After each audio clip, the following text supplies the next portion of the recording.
राजबाला जी, सबसे पहले आपका हमारे चैनल पर बहुत बहुत स्वागत है। जी, मैं आपका भी स्वागत करती हूँ।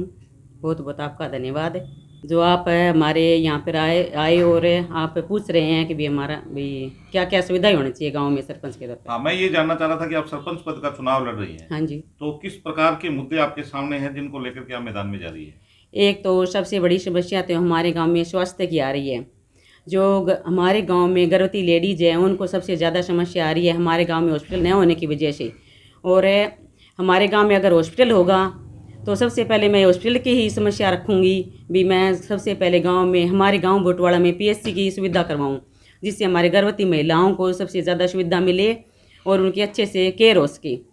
और इससे अगर सुविधा नहीं मिलने पर हमें उनको आगे पीएचसी मलिका या जीएच सिरसा भी ले जाना पड़ता है, और ये उनके साथ मैं गई भी हूँ। इतनी गंभीर समस्या है, आप एक स्वास्थ्य कर्मी भी रही हैं, हाँ जी। इतनी गंभीर समस्या है, क्या पीछे जो सरपंच रहे हैं उन्होंने कभी इस दिशा में ध्यान नहीं दिया?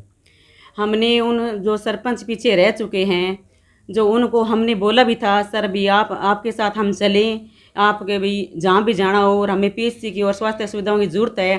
जो लेडीज़ हैं जो गरीब जाति है उनको सबसे ज़्यादा ज़रूरत होती है। तो उन्होंने हमारी बात का कोई जवाब नहीं दिया और बनवाएंगे बनवाएंगे ऐसे ही करते हुए 7 साल जो इसके चले गए। इसके अलावा भी कोई और मुद्दे होंगे आपके पास? दूसरा मुद्दा हमारे गांव में नरेगा का है। जो गांव में भी गरीब लोग हैं उन्हें भी काम की ज़्यादा ज़रूरत है। जो नरेगा का काम पहले पीछे एक बार किया था, फिर अब भी इन 7 सालों में उनका काम बंद हो चुका है।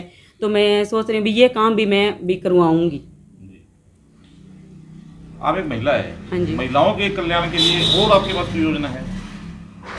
महिलाओं के कल्याण के लिए तो एक तो शिक्षित होना, भी महिलाओं को भी भी महिलाओं को भी आगे आना चाहिए। कोई भी मीटिंग हो, कोई भी अगर भी सरकार कह रही है 50% आरक्षण महिलाओं को होना चाहिए, तो मैं भी ये समझूंगी कि महिलाओं भी आगे आए और हर मीटिंग में, हर या भी गांव में कोई भी मीटिंग हो, कोई भी मुद्दा आए तो जैसे सरपंच की मीटिंग होती है उसमें भी महिलाएं भाग ले। और शिक्षित होना तो बहुत ज़्यादा ज़रूरी हो गया। शिक्षा के प्रचार के लिए क्या इस तरह का कोई ढांचा आपके पास, जैसे स्कूल है आपका, हाँ जी। तो स्कूल तो +2 तक है, हाँ उसके जी। बाद बच्चे क्या करें? उसके लिए भी हमारे गांव में जैसे कि कॉलेज होना चाहिए, और वैसे शिक्षित के तौर पर हमारे गांव में जैसे कि लाइब्रेरी तो ये ज़्यादा ज़रूरी है। भी लाइब्रेरी तो होनी ही चाहिए, इसलिए मैं इसकी भी कोशिश पूरी कोशिश करूंगी कि हमारे गांव में लाइब्रेरी बनाई जाए। युवा भी एक अहम कड़ी होता है, हाँ जी। उनके लिए भी कोई योजना है? उनके लिए देखो, युवा तो आजकल खेलों में भी ज़्यादा हो रही है, उसके लिए जिम में भी जिम का प्रावधान करेंगे। और जो स्टेडियम है, स्टेडियम की चार दीवारी वगैरह कुछ भी उनको भी जरूरत होए तो उसकी तरफ से भाई मैं जैसा भी पॉसिबल हो सके मैं वो करवाने की कोशिश करूँगी। कोच की व्यवस्था? हाँ जी, कोच की व्यवस्था भी करवाने की कोशिश करेंगे पूरी। जी, इसके अलावा आप गांव वालों के लिए कोई मैसेज देना चाहेंगे, गांव वालों को कोई अपील करना चाहेंगे? गांव वालों के लिए ये अपील है कि भी जितनी भी मेरी बहनें खड़ी है उन सब का मैं तहे दिल से धन्यवाद करती हूँ, जो भी महिला होने के बावजूद वे चुनाव मैदान में उतरी है। जी, उनमें से महिलाओं का मैं हाथ जोड़कर स्वागत करती हूँ। जो भाई और किसान वोटर है, से भी गांव वाले हैं। मैं करूँगी, जो भी अगर है भी सरपंच पद को चुनते हुए वे ऐसी ही महिलाओं को चुने जो उनके लिए अधिकार के लिए आगे हो सके, और आगे जाकर भी हर क्षेत्र में जाकर भी अपना कोई मांगे प्रस्ताव लेके रखे और उनको उसको लेके आई। जी, तो आप अपने लिए कोई अपील करेंगे, वोटों की अपील, कोई चुनाव निशान? भाई मेरा चुनाव निशान है अन्न बरसाता किसान।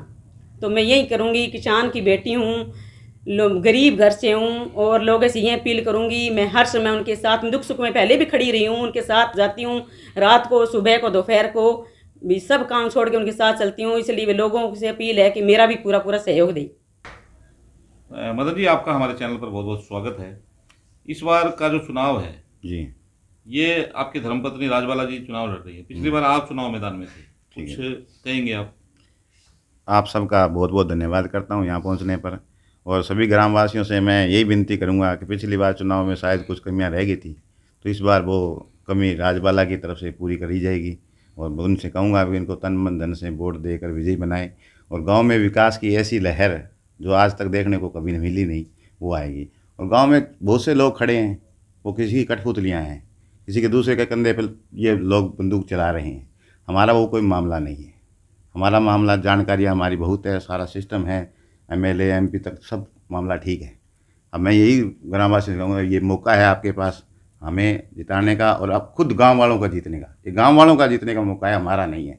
हम सेवा के लिए मैदान में उतरे हैं, कोई पैसा कमाने के लिए नहीं निकलते। जी, आप पहले पेशे से एक अध्यापक थे, उसके बाद में आपने सरपंची का चुनाव लड़ा और पिछले 5 साल से आप सेवा के क्षेत्र में सक्रिय हैं।